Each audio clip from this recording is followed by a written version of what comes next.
We know that there's corruption in our society and that people betray each other and that there's deceit and all of that, and it causes things like the periodic collapse in 2008, which was complicated but was partly engendered by corruption. Like, what would be the upside if we really determined to act honestly? What do you think it is that people would be able to do with the world if we stopped acting in a corrupt manner? I mean, what is the upside? Do you think we could how far back could we push aging, do you think, if we hit it hard for 50 years? Could we triple our lifespan? It wouldn't surprise me. You know, all these terrible diseases that beset the planet, we could get rid of them. There's no reason for hunger and starvation. We make enough food. It's like, what would happen if we stopped acting badly? How much better could things get? Well, you start locally, I think. You start with yourself and you start with your family. Given that you know that the catastrophe is coming, right, that the tragedy of life will strike you, the question is, well, how do you fortify yourself against that? And obviously, to some degree, you do that by being materially sensible. And these old people in the Old Testament, these ancient people, they weren't blind to the utility of having a good crop and some animals, you know. That's an integral part of their life, to take care of themselves physically. But they're also wise enough to know that there's an element of moral, what would you call it? There's a necessity for moral integration that defends you against the catastrophe of existence even more effectively than anything material. And even more, that the stability of the material things is more dependent on the integrity of your spirit than the integrity of your spirit is dependent on the material things. And I think the evidence for that is actually quite clear. I read a very interesting book a while back called The Wealth and Poverty of Nations that was written by a Harvard emeritus professor of history. And one of the things that he claimed, and I liked it, I thought it was very smart, was that the only true natural resource is interpersonal trust. If you can set up a society where people trust each other, then it will instantly become rich. And he used the example of Japan, which is a very conscientious society and very rich society, but the Japanese have no natural resources, right? None to speak of. And yet they're rich. And then you have countries like the Soviet Russia and much of South America where there's just natural resources that, you know, they're just like Venezuela. It's just more natural resources than you know what to do with. And the places are absolute catastrophes of cynicism and corruption. And so he attempted to document the relationship between default interpersonal trust among citizens within countries and their productivity and their GDP and their standard of living, and found a very, very tight relationship. And I like that a lot, and I've got a story about that quickly that I think is very interesting. I'll tell you two stories, one sort of generic. Well, I'll tell you one personal first. So one day, I lent my car to one of my graduate students, and he took it to Montreal. It was this old Cadillac. And it was a really bad rainstorm in Montreal, and he was in one of the highways that are like set into the ground, and there was like 6 inches of water, and he was turning a corner, hit the brakes and skidded on the water and smacked it into the wall and on the corner of the bumper, you know. And so then he brought it back, and he was very apologetic about it, and his name was Matt Shane. I'll tell you that because Matt might hear this, and I can shame him a bit for doing this 20 years ago, you know.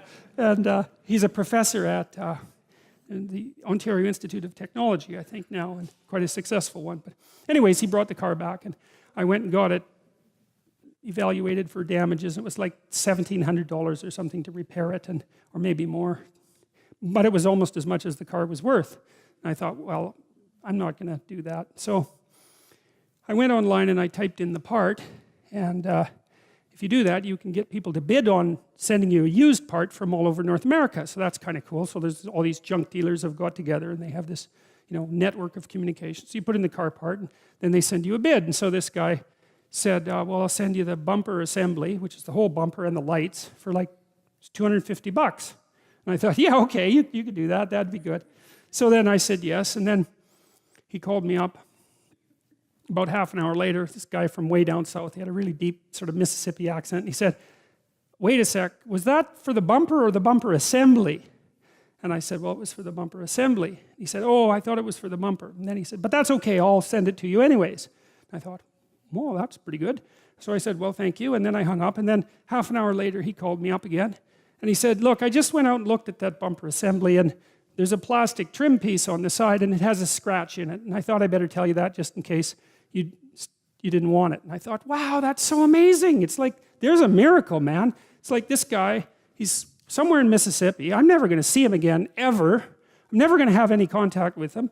Like, he made a bad deal, right? Because the part was worth more than he decided to sell it to me for, but he stuck with this deal, and then he went over and above the call of duty. He said, well, this part that I'm selling to you for way less than it's worth is damaged, so I thought I better tell you. It's like, man, you got to recognize a miracle when you see one. That was a miracle. So I said, hey, look, thanks for calling, man. It's okay, I can handle the scratch, send the part. And he did, and I got the car fixed and forgave Matt, and it had a happy ending. So that's trust, right?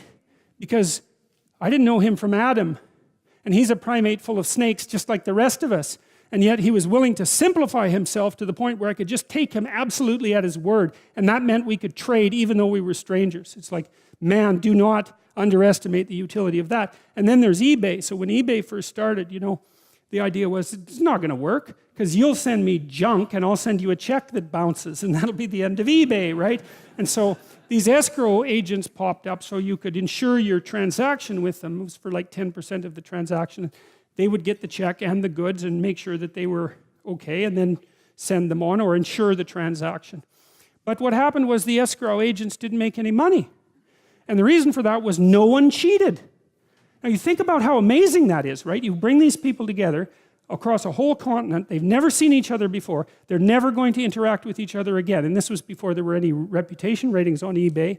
And yet the default transaction was, you describe your goods honestly, including their flaws. You set a reasonable price. I decide to pay you. You ship the goods, and I pay you. And it works. And what happened was that eBay produced a tremendous amount of capital that was previously frozen. So frozen capital is when you've invested money in something, but the thing is no longer useful to you, so the money is just sitting there frozen, right, so to speak. And you can't get it loose because, well, you've got an attic full of junk. How are you gonna get rid of that? Oh, eBay. And so all of a sudden all these things that were just junk became valuable, and everybody got richer, and none of that would have happened without the covenant that we established between each other that's predicated on trust. And so you might say that trust is the currency, and currency is trust because it's a promissory note, right? And if people lie, then the currency gets debased very, very rapidly. And so the economy runs on trust. If you really think about it, and you're not being naively optimistic and like, a nice, good person with all the weakness that intimates. If you're being hard-nosed and sensible, you understand that if you treat people, if you trust people, that's an act of courage. If you're not naive, right?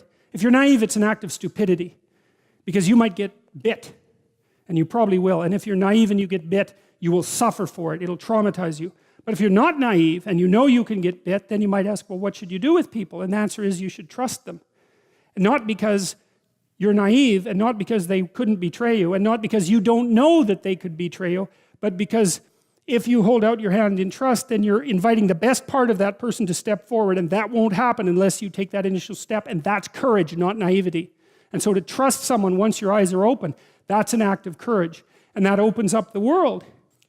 We speak secularly. You think, well, that's an unprovable assumption. It's like, well, we'll just hold on a sec. What's the assumption here exactly? What is the upper end for humanity? I mean, who's going to say, right? Who's going to say, especially in this day and age, man? There's so many things happening that you can't even comprehend them. What could we do if we put all of our effort into it?